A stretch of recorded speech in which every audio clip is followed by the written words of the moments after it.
하나님께서 베푸시는 구원이라는 제목으로 말씀 전합니다.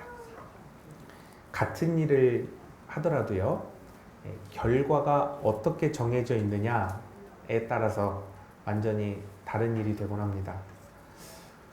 칼로 사람 살을 도려내는데요, 의사가 사람을 살리려고 칼로 살을 도려내면 우리는 치료라고 부릅니다.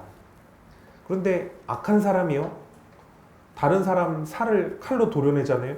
그럼 우리는 그거를 치료라고 하지 않고 살인이라고 합니다. 사람을 때리더라도 부모와 선생님이 바른 길로 인도하려고 매로 때리는 걸 훈계, 훈육, 사랑의 매 이렇게 부르고요. 악한 사람이 타인에게서 이득을 취하려고 때릴 때는 우리는 폭행이라고 합니다. 고통스럽고 어려운 일을 할 때 그 반대급부로서 더 나은 길을 가고자 하면 연단 혹은 훈련 이렇게 말을 하고요. 그 목적이 고통과 괴로움 뿐이라면 우리는 그거를 고문, 괴롭힘 이렇게 얘기하지 않습니까? 이렇게 결과가 정해져 있기 때문에 세상을 살아갈 때 기독교인은 세상 사람들과 완전히 다른 삶을 살게 됩니다. 기독교인은 천국의 구원을 향해 나아가는 삶을 살게 되고요. 세상 사람들은 지옥의 죽음을 향해서 나아가는 삶을 살게 됩니다. 따라서 삶 속에서 당하는 고난과 역경에 대해서 완전히 다른 해석을 내어놓게 되죠. 기독교인에게 있어서 삶의 고난과 역경은 천국과 연결되지 않습니까? 그러니까 연단이다, 은혜다 이렇게 말을 하고요. 세상 사람들은 삶의 고난과 역경이 결국 영원한 죽음인 지옥과 연결되지 않습니까? 그러니까 고통 이렇게 해석이 됩니다. 여러분, 대한민국 남자라면 누구나 다 군대 경험해 보지 않습니까? 군대 안 갔다 온 사람 없잖아요. 군대 입대할 때 지옥에 네 발로 걸어 들어가는 것은 어떤 기분일까? 이 기분을 이제 알게 됩니다. 그런데 입대할 때 선배들이 이제 밥 사주고 술 사주고 이렇게 하면서 이런 말 많이 하지 않습니까? 야, 걱정 마. 국방부식에는 거꾸로 매달아 놔도 가. 당모가지를 비틀어도 저녁 날짜는 와. 걱정하지 마. 이렇게 얘기를 합니다. 저도 실제 입대하고 겪었었던 일인데요. 자대 배치를 받습니다. 자대는 이제 계속 생활해야 되는 그 군대가 이제 자대인데요. 자대 배치를 받고서 딱 들어가 보니까요. 하늘보다 높은 고참님들이 쫙 계신데요. 저녁 몇 주 안 남은 고참님이 저를 부르는 거예요. 아그야 일로 와라. 전라도 분이셨어요. 저를 옆에 앉히더니 눈을 감아보래요. 그래서 꽉 감았습니다. 그러더니 저보고 손을 눈으로 가리래요. 그래서 아이고 하늘 같은 고참님이 가리라니까 얼마나 세게 꽉 눌렀는지. 그러더니 그 고참이 저에게 말을 합니다. 아그야 뭐가 보이느냐. 아그야 뭐가 보이냐. 제가 고참님에게 말씀드렸습니다. 아무것도 안 보입니다. 그러자 고참이 말하는 겁니다. 아따마 그게 네 군생활이다야. 사투리가 어설퍼서 실감이 안 나네요. 입대한 바로 그 순간부터요. 하루하루가 지옥이에요. 하루하루가 지옥. 고참이 저에게 말했던 그 말이 가슴에 깊이 남더라고요. 앞이 깜깜하고 정말 하나도 앞이 보이지 않는다. 이 말이 하루하루 사는데 정말 깊이 마음에 박혀요. 근데 그 누구도 막을 수 없는 게 뭐냐? 저녁 날짜예요. 하루하루 그냥 하루하루 버티는 거예요. 그냥 사는 것도 아닙니다. 그냥 버티는 거예요. 숨만 쉬고 버팁니다. 그리고 버티다 견디다 보니까 영원할 것 같던 군 생활이 진짜 영원한 게 아니라 고참이 캄캄하다고 했던 그 저녁날이 바로 오늘이 되는 그 순간이 오더라고요. 이야, 여러분, 모든 기독교인은요, 예수 그리스도를 영접한 그 순간부터 천국 갈 날이 딱 정해져 있습니다. 아멘. 아무리 삶이 괴롭고 힘들고 고통스럽더라도요, 세상의 그 어떤 거대하고 무서운 것이라도 내가 천국에 갈 그 영광의 날을 막을 수가 없습니다. 아멘. 부모님도 자식도 배우자도 친척도 형제도 직장 동료도 심지어는 지금 내 위에서 갑질하는 그 사람도 이미 정해져 있는 내가 천국 가는 그 영광을 그 누구도 막을 수가 없습니다. 그래서 기독교인은 이미 정해져 있는 천국의 승리를 향하여 하루하루 나아가고 있습니다. 아멘. 여러분 하루하루 가까워지고 있잖아요. 그러나 아멘은 크게 안 나올 줄 알았습니다. 자, 여러분, 승리의 결과가 이렇게 확실하게 정해져 있다는 이 사실을 통해서 우리는 뭘 알게 되냐면요, 그럼 하나님은 어떤 분이신가 이걸 이제 알게 돼요. 하나님은 어떤 분이십니까? 변함이 없어요. 아멘. 절대로 변함이 없으십니다. 아멘. 그리고 매우 신실하세요. 아멘. 하나님께서는 태초부터 지금까지 변함이 없으시기 때문에 인간이 멸망하지 않고 아직도 살아 있습니다. 하나님께서는 신실하시기 때문에 조금도 변함없이 늘 모두를, 하나님의 백성 모두를 천국으로 인도하고 계십니다.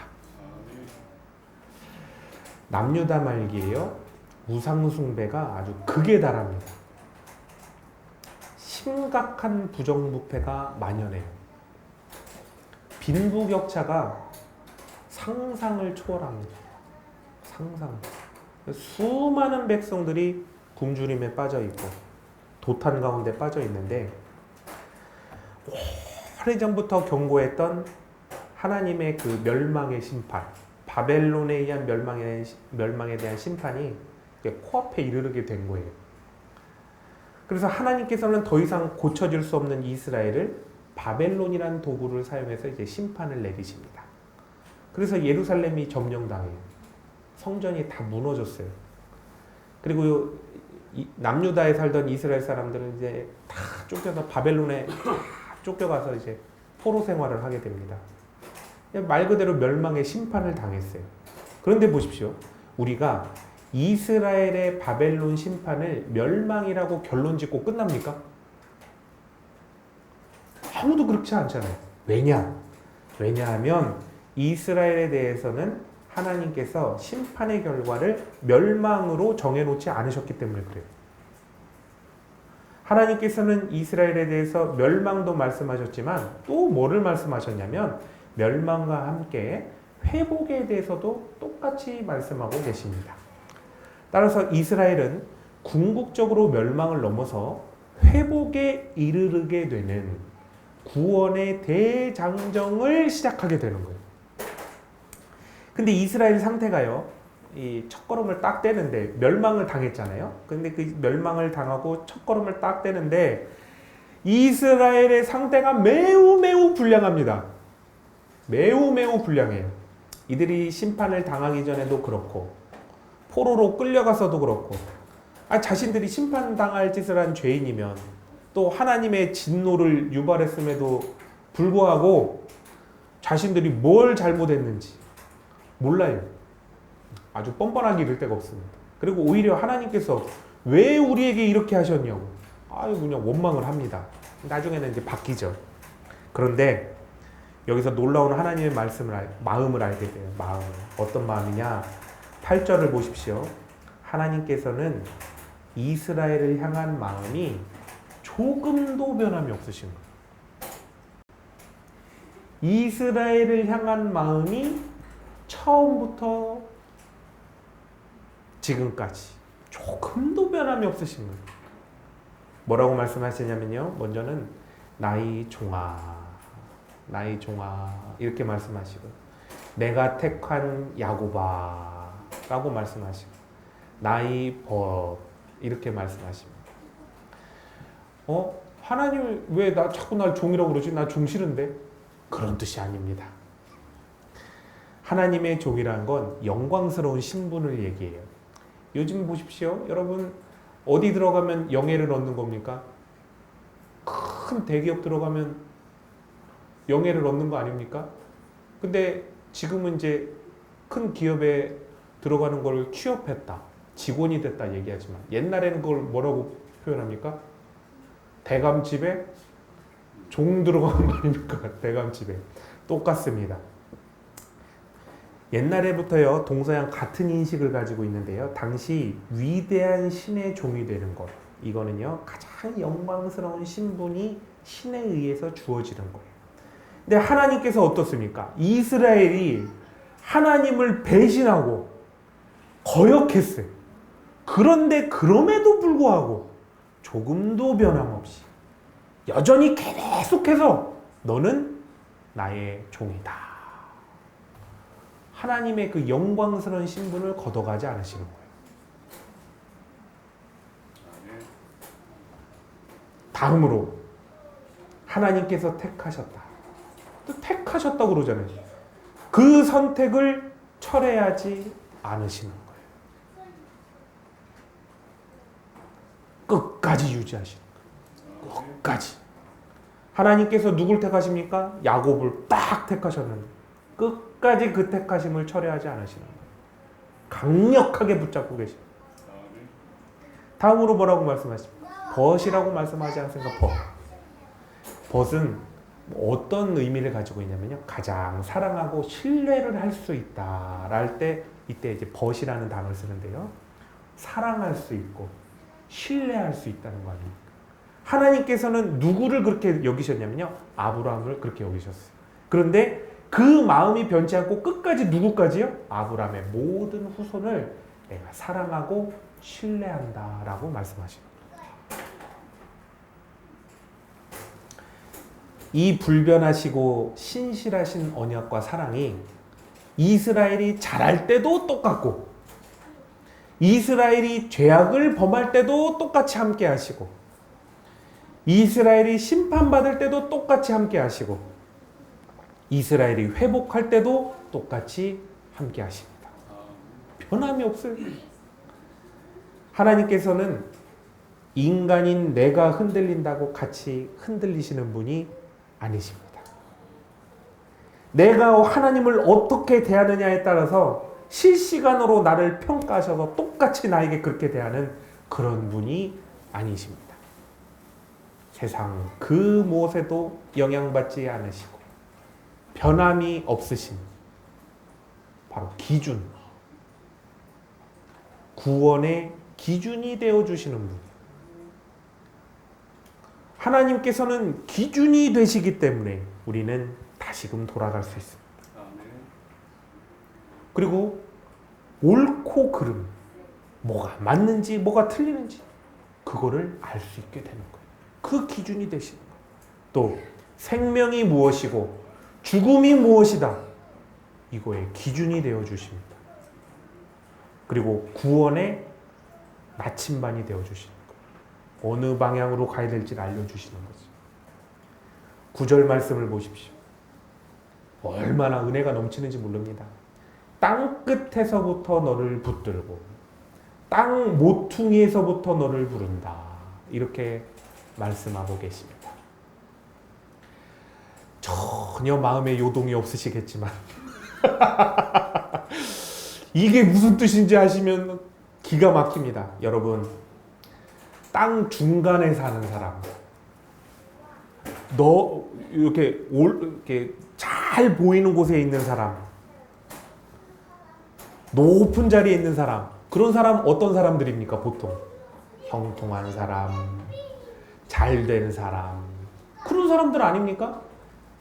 그런데 보십시오. 잘 안 되고 실패하고 죄를 짓고 낭망하고 낙심하고 절망하고 좌절되고 쫓겨나고 좌천되고, 그럼 주로 어디로 갑니까? 중앙으로 갑니까? 어디로 가요? 땅 끝으로 가는 거예요. 또 어디로 갑니까? 땅 모퉁이로 가는 거예요. 땅 끝으로 간 것도 억울한데 땅 모퉁이까지 가는 거예요. 하지만 하나님의 구원은 내가 잘 보이는 곳에 있든 내가 높은 곳에 올라가 있든 형통하든 패배했든 잘 되든 잘 안 되든 아무런 상관이 없다는 거예요. 하나님께서는 택하신 하나님의 백성인 내가 땅 끝에 있던 땅 모퉁이에 있던 내가 그곳에 있으면 하나님께서 찾아오신다는 거예요. 아멘. 하나님의 구원은 내가 있는 그곳에 찾아와 임재해 주시겠다 말씀하고 계십니다. 아멘. 여러분 그러셨는 줄 안 그러셨는 줄은 모르겠지만 저는 안 그랬어요. 철없는 학생 때 가끔 이런 친구들 있지 않습니까? 부모님의 직업이나 행색이 초라하면 어떻습니까? 뭡니까? 모르는 척 넘어가지 않습니까? 친구 사이라도 어떻습니까? 형편 좀 쭈그러들고 좀 어려워진 것 같으면 어떡합니까? 야, 수신거 왜? 저만 보고 수신거 왜? 그거 하지 않습니까? 모르는 척하고 넘어가지 않습니까? 하지만 하나님께서 뭐라고 말씀하십니까? 너는 나의 종이다. 아멘. 내가 너를 택하였다. 아멘. 내가 너를 싫어한 적이 없다는 거예요. 얼마나 감동적입니까? 이 말씀, 적어 있는 말씀. 내가 너를 싫어한 적이 한 번도 없어. 내가 너를 버린 적이 한 번도 없어. 그렇게 말씀하십니다. 내가 나를 봐도 별로 사랑할 구석이 없는 것 같은데 하나님께서는 나를 싫어한 적이 없대요. 한 번도. 버리지도 않으시고 하나님께서는 우리를 존귀하게 여기시고 우리를 사랑하시고 절대로 버리지 않으신다는 거예요. 아멘. 그런데 하나님께서 나를 이렇게 대우해 주시는 거에는 이유가 없어요. 이유가 없어요. 내가 존귀하게 여겨지고 사랑받아야 할 그 어떤 조건이 있어서 그렇게 대우해 주시는 게 아니라 하나님께서 나를 존귀하게 여기고 또 사랑해 줘야겠다. 이렇게 택하시고 정하셨기 때문에 그렇게 사랑해 주십니다. 아멘. 이렇게 어떠한 조건도 이유도 보지 않으시면서 영원토록 조금도 변함없이 신실하신 하나님이시기에 우리는 하나님을 바라보면 어떻게 되냐면요. 확실해져요. 확실해져요. 하나님을 보면 확실해지는 거예요. 두 번째, 평안해져요. 하나님을 보면 확실해집니다. 불안정하고 뿌옇게 보이는 게 없어지는 거예요. 하나님 보면. 10절을 보십시오. 하나님 뭐라고 말씀하시냐면요. 두려워하지 말라. 두려워하지 말라. 두려워하지 말라. 이렇게 말씀하십니다. 그 이유를 뭐라 말씀하시냐면 하나님께서 함께 하신대요. 자, 보십시오. 인간은요, 똑같아요. 나이가 들수록, 힘이 없어질수록, 능력이 부족할수록 내 자신을 바라보잖아요? 그러면 두려워져요. 안 두려워지잖아요? 그러면 그분은 병원 가보셔야 돼요. 심각한 분이니까. 내가 내 자신을 보는데 어떻게 안 두려워져요? 이상한 거잖아요. 두려워질 수. 왜냐? 무엇을 내 힘으로 할 수가 없기 때문에 그래요. 그리고 세상을 바라보면 바라볼수록 세상이 어떻게 느껴지냐면요. 너무나 거대해요. 내가 컨트롤할 수 없이 너무나 강해요. 그리고 세상은 너무나 빠르게 변합니다. 따라갈 수가 없어. 따라갈 수가 없어. 더군다나요. 세상이 무서운 이유가 뭔지 아십니까? 세상은 실패하잖아요. 다시는 기회를 안 줘요. 어릴 때는 기회를 주거든요. 나이 먹잖아요. 나이가 먹을수록 기회를 절대 주지 않습니다. 주저앉잖아요. 주저앉으면 어떻게 합니까? 세상은. 아이고 여기 좋은 디딤돌이 있네. 밟고 일어서면. 누가 나 주저앉았다고 누가 이렇게 세워줘요? 더 밟고 일어나는 거예요. 느리면 어떻게 합니까? 느리면 집어내버려요. 지혜가 없으면 어떻습니까? 지혜가 없으면 잘 됐다. 이거 뼈골까지 빼먹어야겠다. 끝까지 와서 그냥 사기를 치죠. 볼수록 세상을 보면 볼수록 두려워져요. 그러나 하나님께서 말씀하시길 뭐라고 말씀하십니까? 힘없고 부족한 너를 보지 말래요. 누구를 보아야 됩니까? 강하고 자비 없는 폭력적인 세상 바라보지 마시래요. 그럼 누굴 봐야 돼요? 만유의 주제이신 하나님을 보시래요. 구원을 베푸시사 기회를 주시는 분을, 그리고 회복시키시는 하나님을 바라보래요. 변함없고 신실하신 그 하나님을 바라보라고 강력하게 말씀하시고 또 말씀하십니다. 하나님께서 나와 함께 하시는 것을 확인하고 내가 하나님께서 가시는 길을 따라가는 걸 우리가 확인하게 될 때, 앞길을 열어가시는 만유의 주제이신 하나님 앞에 두려움이 사라져요.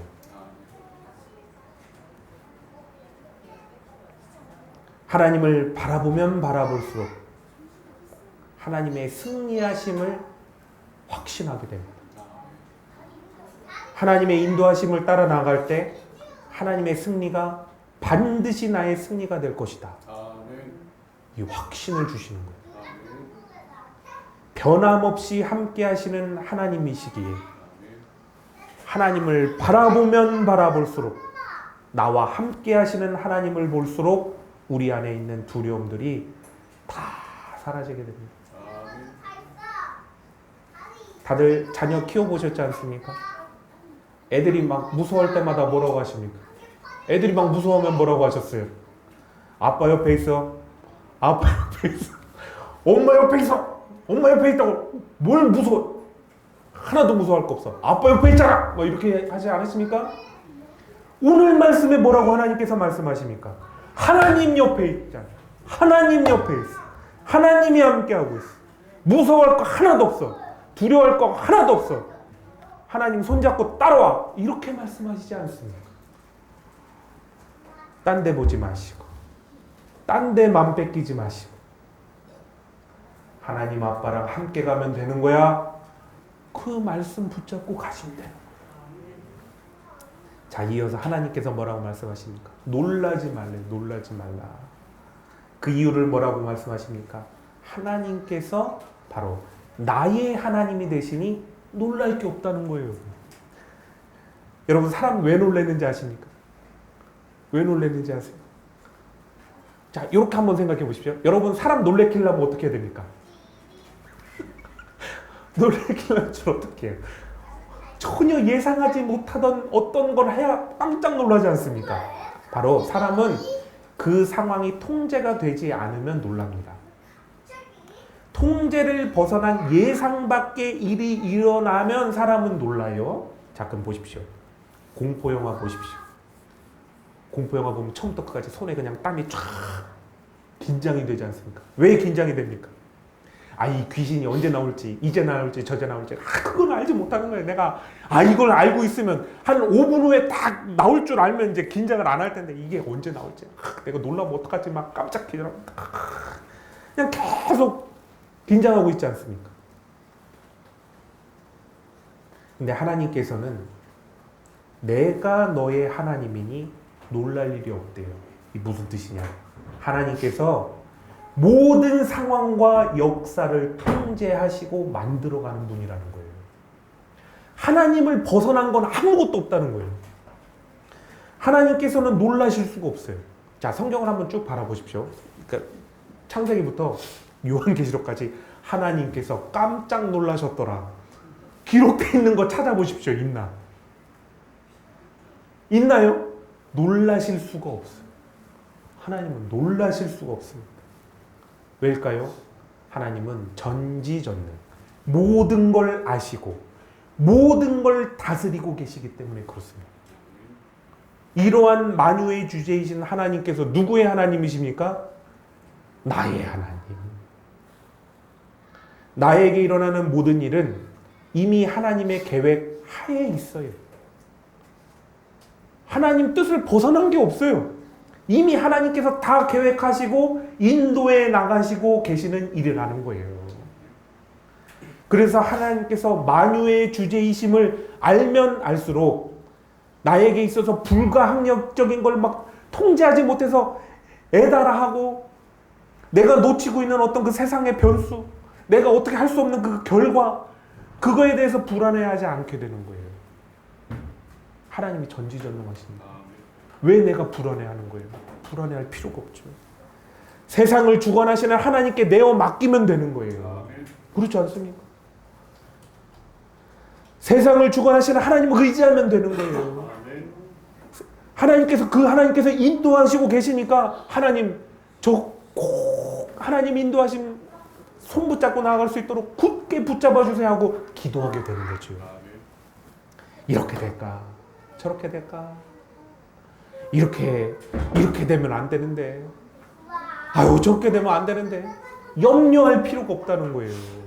염려할 필요가 없어요. 자 보십시오. 하나님께서 항상 함께 하시지 않습니까? 그러면 하나님께서 나에게 베푸시는 모든 일은 하나님의 뜻이 반드시 이루어지게 됩니다. 그럼 보세요. 이렇게 돼도 잘 됩니다. 저렇게 돼도 잘 돼요. 이렇게 안 돼도 잘 되고요.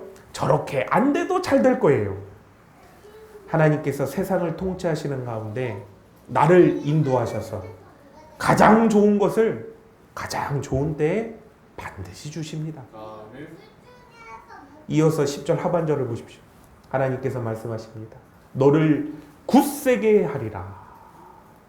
너를 도와주리라. 의로운 오른손으로 붙들어 주리라 말씀하십니다. 자, 근데 한 가지 조건이 있어요. 무조건 그렇게 다 되는 거 아니에요. 조건이 있습니다. 한 가지 조건. 뭐냐? 하나님의 뜻이 이루어지도록. 하나님의 뜻이 이루어지도록 이라는 조건이 있습니다. 하나님께서 나에게 어떤 일을 이루신다는 것은 결국 하나님의 뜻하신 바대로 나를 만들어 가신다는 거예요. 그죠?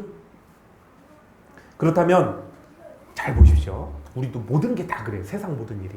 단기간에 만들어지는 거 있죠? 장기적으로 만들어가는 게 있어요. 또 단기적으로 어떤 걸 표적을 통해서 보여주신 다음에 그 표적을 통해서 장기적인 프로젝트를 만들어 가시기도 하죠. 또 단기적으로 어떤 놀라운 역사를 보여주심으로 인해서 장기적인 역사를 이루어 가실 때 그 증거가 돼서 끝까지 갈 수 있도록 도와주시고, 어떤 때로는 장기적으로 침묵하심으로 인해서 연단하시기도 합니다. 여러분 놀라지 마십시오. 정말 놀라지 마십시오. 하나님께서는 바벨론 포로 생활을 할 건데 무려 몇 년을 할 거라고 말씀하셨냐면 70년을 할 거라고 말씀하셨어요. 남의 일이니까 하나도 안 놀라죠. 이게 정말 놀라서 뭐 쓰러질 일 아닙니까? 여러분에게 자 너희들 이제 심판받을 건데 70년간 타국에서 종살이 할 거야 라고 말씀하시면 여러분 어떻게 되십니까? 그냥 그 자리에서 그냥 거품 물고 쓰러질 일 아닙니까? 하나님께서 70년의 포로 생활을 말씀하신 것은 초장기 프로젝트를 시작하셨다는 거예요. 초장기 프로젝트. 이 초장기 프로젝트를 인간의 힘으로서 어떻게 감당이 가능하겠어요? 어떻게 70년을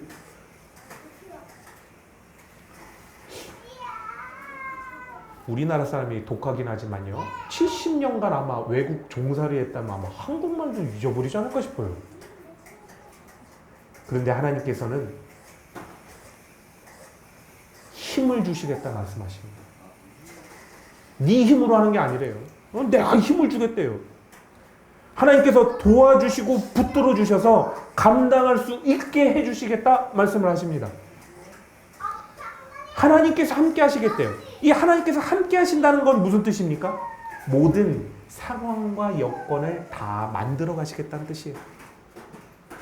그리고 이 모든 일을 잘 이겨나갈 수 있도록 끝까지 옆에서 도와주시겠다는 거예요. 그래서 기독교인은 천국에 가기까지 세상 속에 살아가면서 하나님께 도움을 구하면 오늘 하나님께서 말씀하신 대로 굳세게 서도록 힘을 주시고 도움을 주시고 공의롭고 정의로운 능력의 손으로 붙잡아 주십니다. 여러분 혹시 세상을 살아가시는데 힘도 붙이고 오늘 서 있는데 쓰러질 것 같고 넘어지실 것 같으십니까? 굳세게 하시겠다는 하나님의 언약을 붙잡고 도움을 구하시기 바랍니다.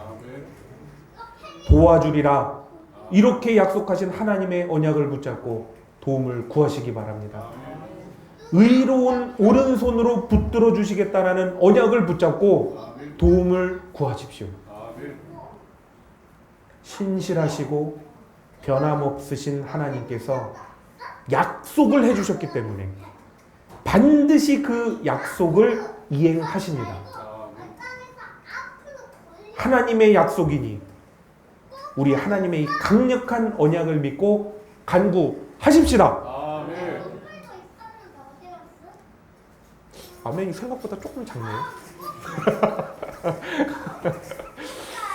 네, 이어 11절에서 13절을 보시면 하나님께서는 하나님을 거역하며 스스로 강함을 통해서 하나님의 백성을 괴롭히는 자들은 하나님의 심판을 받아 쓰러지고 아무것도 아닌 것이 될 것이다 라고 약속하고 계십니다. 이것은 단순히 하나님을 거역하는 자들은 심판을 받게 된다. 여기서 해석을 끝내지 마시고 하나님의 도우심이 아닌 어떤 단순히 힘과 능력과 부를 갖는 것에 대해서 그것이 얼마나 허무하고 공허한 것인가 그 결과에 대해 말씀해 주시는 것이다 라는 것까지 해석할 수 있어야 됩니다. 하나님의 도움이 임하실 때 그때야 비로소 힘과 능력과 부는 진정 생명의 의미를 부여받지만 하나님을 거역하고 하나님이 필요 없어지게 만드는 세상의 힘은 모두 공허로 돌아가는 거예요. 이걸 꼭 기억하셔야 돼요. 나머지는 모두 공허로 돌아가는 거예요. 이어 14절에서 16절을 보십시오. 하나님께서는 버러지 같은 야곱을 통해서 바벨론을 심판하는 도구로 사용하실 것이다 라고 말씀하고 계십니다. 버러지 같던 야곱을 통해서 위대하고 거대한 바벨론을 심판할 도구로 사용하신대요.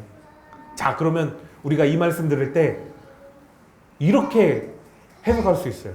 야, 이거 하나님 믿고 잘 되면 나를 못 살게 굴고 없다고 무시하던 사람들 그때 내가 다 복수할 거야. 그렇게 받아들이게 되잖아요. 이 해석을, 이 말씀을 그렇게 해석하게 되면 그때부터는 어떻게 되느냐? 예수님과 다른 길을 걷게 됩니다. 여기서의 핵심 방향은 뭐냐면요. 적이 나에게 한 일은 단순히 나를 괴롭히고 못 살게 군 일이 아니라 하나님을 거역한 죄라는 거예요. 하나님을 거역하는 길을 끝까지 주장하고 그들이 걸어갔다는 거예요. 따라서 하나님께서 나의 심판도구로 사용하신다는 것은 내가 죽음과 사망을 멸하시고 죄를 멸하시는 예수 그리스도의 산 증인이 되게 하시겠다는 겁니다. 복음을 선포하는 자로 서게 하셔서 악을 선으로 이기게 하시겠다. 그 약속을 하신 겁니다. 하나님께서는 세상에서 약자가 될 수밖에 없고 짓밟힐 수밖에 없는 나를 반드시 회복시키셔서 그리고 강하게 세우셔서 용서를 베풀 수 있는 자가 되게 하신다는 거예요.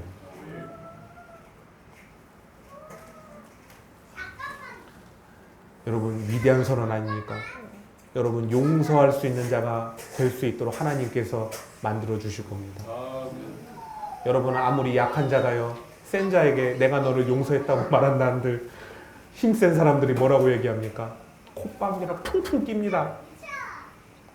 진정한 용서를 베풀 수 있는 사람은 강한 자예요. 하나님께서 그 강한 자가 될 수 있게 만들어 주신다고 약속하십니다. 아멘. 또 섬길 수 있는 자가 되게 하겠다 말씀하십니다. 섬길 수 있는 자. 또 사랑할 수 있는 자가 되게 하시겠다 말씀하십니다. 보십시오. 용서, 섬김, 사랑. 누가 말씀하신 겁니까? 예수님. 복음의 세 가지 아주 중요한 핵심 아닙니까? 용서, 사랑, 섬김.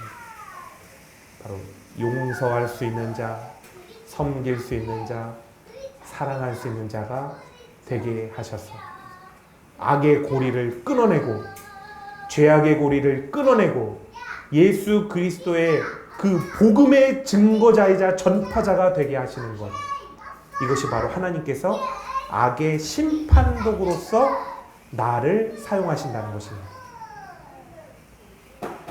17절에서 19절까지 놀라운 회복과 언약의 복의 말씀이 이제 이어서 선포됩니다. 헐벗은 산에 강을 내시고 골짜기에 샘이 나게 하시고 광야에 못이 나게 되게 하시고 마른 땅은 샘의 근원이 되게 하시고 광야와 사망이 울창한 살림이 되게 하시겠다 말씀하십니다. 그리하여 20절을 보시면 이 기적과 같은 회복의 역사를 목도한 사람들이 이것을 이루신 분이 하나님이시다. 왜냐면요, 다른 어떤 신도 이러한 기적은 이룰 수가 없는 거예요. 하나님 외에는 이룰 수가 없는 거예요. 그렇기 때문에 하나님께서 하셨습니다 인정하게 된다고 말씀하고 계십니다. 여러분, 구원을 넘어 복을 주시겠다는 분이 하나님이세요. 아멘. 복을 주시는 분 누구라고요? 하나님이시는 거예요. 자, 그럼 복 받기 위해서 세 가지를 해야 됩니다. 복 받기 위해서 세 가지. 첫 번째, 복 주시는 하나님께 나아가야 됩니다. 두 번째, 복 주시는 하나님께 복을 달라고 간구해야 돼요. 세 번째, 복 주시는 하나님의 뜻 가운데 바로 서서 충성해야 돼요. 이 세 가지 중에 틀어지잖아요. 그러면 안 돼요. 이 세 가지 바로 서야 됩니다. 자, 여러분, 우리들은 보통 어떻습니까? 인간 사회에서는 어떻습니까? 물에서 건져주면 보따리 내놓으라고 한다라는 이 속담 있지 않습니까? 이게 뭡니까? 사람의 이 못된 심보를 얘기하는 거 아닙니까? 근데 방금 하나님께서 뭐라고 하셨어요? 하나님께서 뭐라고 하셨냐면요, 야, 내가 너를 뭇에서 너를 죽음에서 건져 주었으니 복도 달라고 구해야지라고 말씀하시는 거예요. 와, 하나님 정말 짱 멋지세요. 내가 너에게 생명을 주었으니 복도 달라고 해야지 라고 말씀하시는 거예요. 헐벗은 산과 같은 그런 너희들의 삶에 강물이 흐르도록 구해라. 메마른 골짜기와 같은 삶에 샘이 넘쳐나도록 나에게 구하라. 황폐한 광야 같은 삶에 연못이 생겨나도록 나에게 구해라.